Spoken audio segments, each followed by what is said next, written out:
Okay, welcome back for part two then. Um, One of the things that Connecticut does for sure that we'll have to know on the test is this thing called the Fundamental Orders of Connecticut.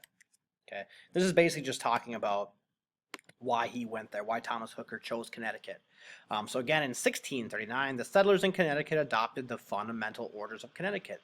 This was the first written constitution in America which allowed all men to vote, not just the church members. Okay, so exactly what Thomas Hooker wanted. And during these times, if you didn't like the laws, you could literally pack up your group of people who thought the same as you, and you could just move to a new part of America and establish your own laws the way you wanted to live.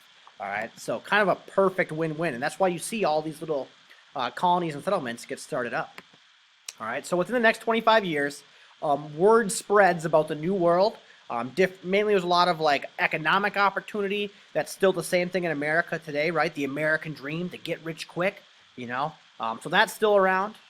The religious persecution, it was almost, well, it was non-existent, but you were able to kind of avoid that situation if you came to the New World. So because of that, within the next 25 years, about 20,000 new settlers would arrive in New England. Um, you know, things were going good. All right, to wrap up, we're just going to look at the southern colonies because they're a little bit different. So you got the Carolinas, land given to 8 lords by Charles II. We get the town Charlestown, South Carolina. Is founded. It's meant to be a commercial, social, and the political center of South Carolina. With this, we get African laborers taught colonists to raise rice in the 1690s, and in 1712 it officially splits from North Carolina to South Carolina. And basically, we're still in these olden times where it just got too big to govern, so you kind of had to split it up to make it easier to govern. So North Carolina becomes very rural and unpopulated until like almost 1700, 1710. Mostly made up of just farmers from Virginia that moved down to taking land. South Carolina would be very different, where it would be big plantations, and the proximity to Charlestown made it important to make big money. So bigger plantations, more money you'd make in. So the goal was just to have massive plantations raking in a bunch of money.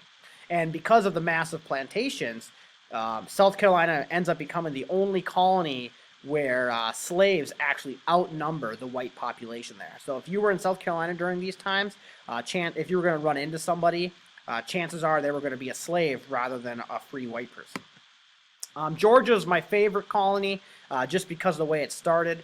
So you get this guy named James Oglethorpe, we're already off to a great start, and other trustees are given a grant by George II to start a colony for poor jailed debtors. So this whole colony is going to be made up of people who can't pay their debts, and during these times, if you couldn't pay your debts, you got thrown into jail. So imagine every time you bounced a check or you were in debt at all and you couldn't pay it, you're thrown in jail. So you take all these jail debtors and you put them in Georgia, and the whole idea was you wanted to have kind of this buffer state, this border between Florida, which was run by the Spanish, and then Georgia's the state directly north. So directly above Florida, we have Georgia, and then you have the rest of the English colonies. So Georgia was kind of like this middle ground where if Spanish Florida were to invade, they would invade Georgia and just massacre Georgia, but it would take them time to do so, where the rest of the English colonies could kind of come up with a plan. So Georgia was going to be the sacrificial lamb if Spain ever wanted to invade the colonies. So it's kind of interesting start.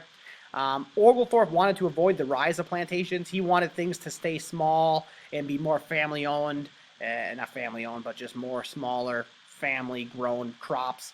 So to help this, he basically did not allow slavery to be a thing. He limited land grants, so basically he wasn't just giving land out to everybody, and it would be a free passage to Georgia. You'd get cattle, land, and food until you could provide for yourself. So that was his way to kind of recruit people. You come here, I'll give you cattle, I'll give you land, and I'll give you food until you're able to do it yourself.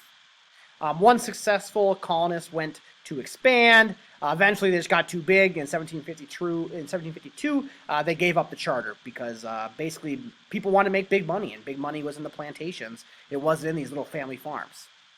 All right, so result in large rice plantations worked by thousands of slaves. Okay, so Georgia ends up becoming very similar to South Carolina at the end.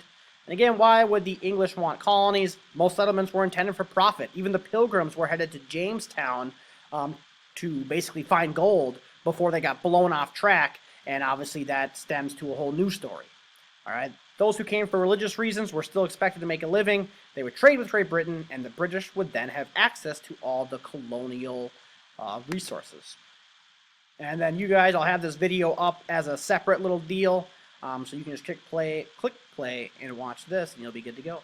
All right, guys, have a good one, and I will talk to you guys later.